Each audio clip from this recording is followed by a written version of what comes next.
ขนมแนบไปใส่เฮ็ดขนมแนบไปวัดมื้อเข้าพรรษามื้อใดมื้ออื่นเลยตอนนี้ก็เบิ่งเลยใส่ได้บ่กลัวเฮ็ดใส่ขนมแหนบที่เขาจะเอาไปใส่บาตรมื้ออื่นเจ้านี่บอกหอมบ้องนายพิมพ์ว่าถาม มะพร้าวซื้อมาแต่ใส่ ซื้อมาแต่ตลาด ซื้อมาแต่ตลาดแล้วจ่อยขวดจนมันเป็นแนวได้ ขวดจนมันเหลืองแล้วก็หอม ขวดใส่อย่างแดง ขวดใส่น้ำตาลเพื่อให้มันเหลืองหอมเพื่อจะเอาไปเฮ็ดเป็นใส่ แล้วจ่อยมันหอมแล้ว แม่นเริ่มหอมแล้วเดี๋ยวถามมันหอมขึ้นกว่านี้น้อยหนึงเท่ากับค่อยใส่น้ำตาล อู้ไอ้จ่อยได้กินว่าหอมแล้ว ได้ อู้ไอ้จ่อยเริ่มหอมแล้ว แม่นเดี๋ยวจังน้อยเท่ากับค่อยใส่น้ำตาล ต้องหอมแล้ว ถามมันหอมหลายกว่านี้อีกเราจึงค่อยใส่น้ำตาล ต่อไปมันใส่น้ำตาลเด้อ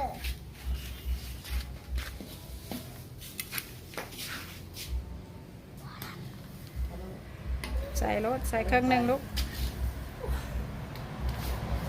ใส่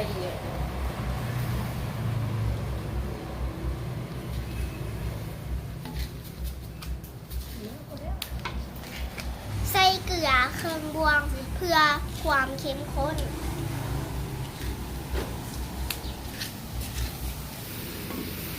ทุกคนตอนนี้เริ่มเหลืองขึ้นแล้วเนาะทุกคนได้เห็นเนาะก็เลยต้องใส่2 อันเลยเพราะว่าอันนี้นะไม่น่าจะเลยได้ใส่ให้คนเรื่อยๆจนกว่ามันจะเหลืองและเห็นเป็นไส้ขนมเลยเนาะ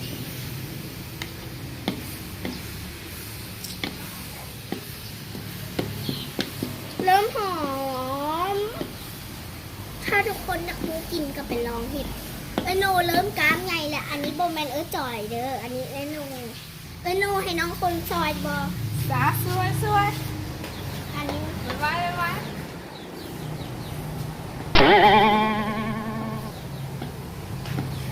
ยกขึ้นเลยแห้ง ยกขึ้นถ้าน้องเห็นซาว่ากล้ามน้องมาได้ไงเราเป็นหนูย้อยไง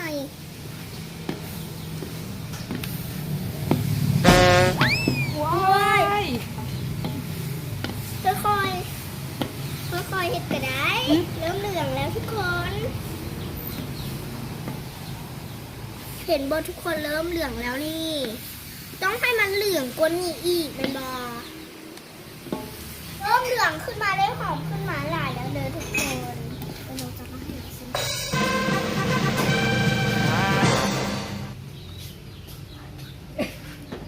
มันหวานแล้วก็มันแซ่บเนาะ เรื่องเป็นเรื่อง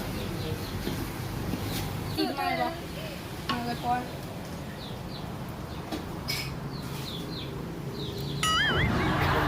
มันรสชาติหวานรสชาติมันแต่น้ำตาล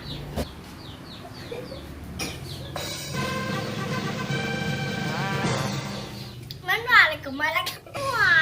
นแล้วก็มันแล้วก็หอม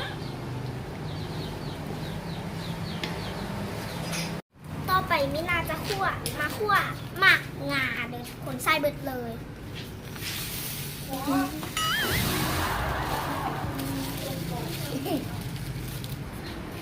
ต่อไปมินาคั่ว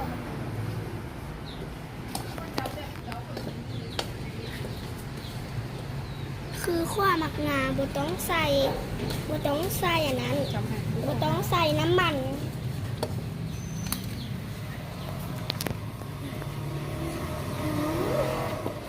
อันนี้หอมมาก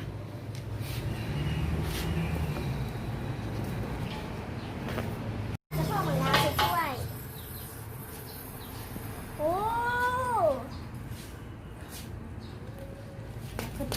อันนี้ทุกคนมีอันชิมเนี่ยจะไปกันเลยอัน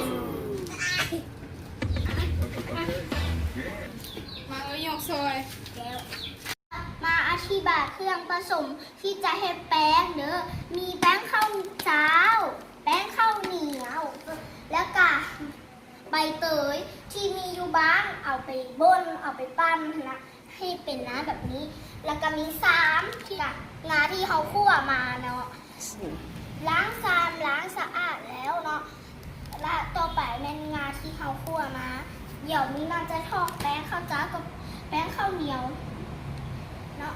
เอาเอ้ยแป้งข้าวเจ้า1 ถุงกับแป้งข้าวเหนียว2 ถุง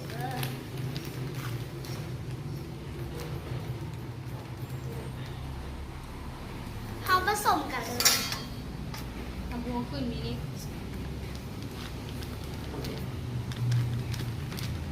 ใส่เบิดเลย ลงตำๆบีบไง คนหนึ่งแล้วลุงน้ำใบเตยใช้คนหนึ่งโอ้ทุกคน ตัดไอ้มือเลย ต่อไปเขาก็คนด้วย มือนี่ล้างเวลาเราทุกคน ล้างแล้วเพราะว่าถ้าโบราณมันสกปรกเนาะ ในน้ำสบู่ใส่ถุง เอาเดี๋ยว ลูกเป็นอย่างน้ำอีกอย่าง เหนียวมากกว่ามันเหนียวนะโอ้ยล้าง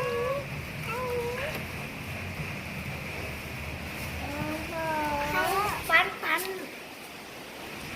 คนจนกว่าแป้งมันจะเขียว เอ้ยเหนียวหมดแล้วแป้งมันยังนุ่มๆเนาะตรง เขาใส่น้ ใส่น้ำล้างเนาะเดี๋ยวเนี่ยว่าเดี๋ยวน้ำล้างำคนไม่ต้องคนแม่มันเป็นร้อนคนไม่เสร็จ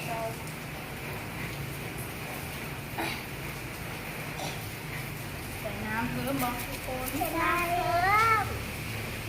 อย่าเอามือตรงเอามือตรง มินี่เห็นอย่าง เลือก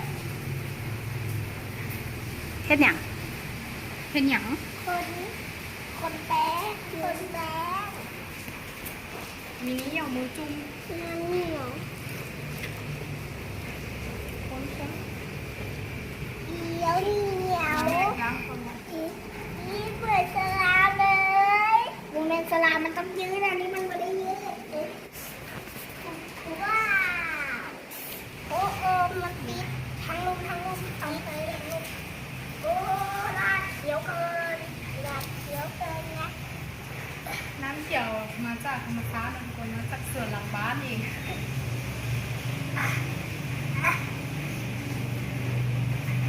ติดคิ้วแล้วค่ะ ผิดคิ้วก็ผิดบอลก็ผิดน้อยนิดนะ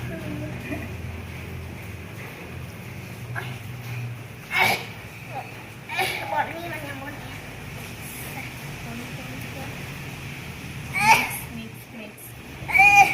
มีไผ่เปลี่ยนกระบอกนี่เนาะทุกคนแม่กำลังมาช่วยเนาะ แต่เอโนเป็นคนไทยนะนี่มือเบิ่งคนอุ้ยมือ เอาใส่น้ำเพิ่มบอก ทุกคนบางมือนี่ มือขาวเลย อ๋อทุกคน แล้วไปได้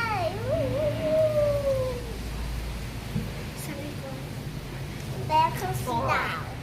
แบ๊เข้าดาวโอ้โหใช่ไปเลยปะ เดี๋ยวเครื่องนึงก่อน แบ๊เข้าเหนียวแบ๊เข้าเหนียวแบ๊เข้าเหนียวกันเลย จะไปล้างมือวะ เรียน เฮ้หมอมแมมคักเลย แล้วไปล้างมือ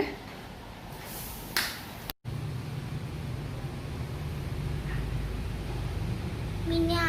ปั้นของแม่ให้เป็นวงมนนี่งามเลย ของแม่เป็นแบบนี้เนาะเพราะว่ามันบงงามไม่งามกันเลย ประดับประดาให้งามแบบนี้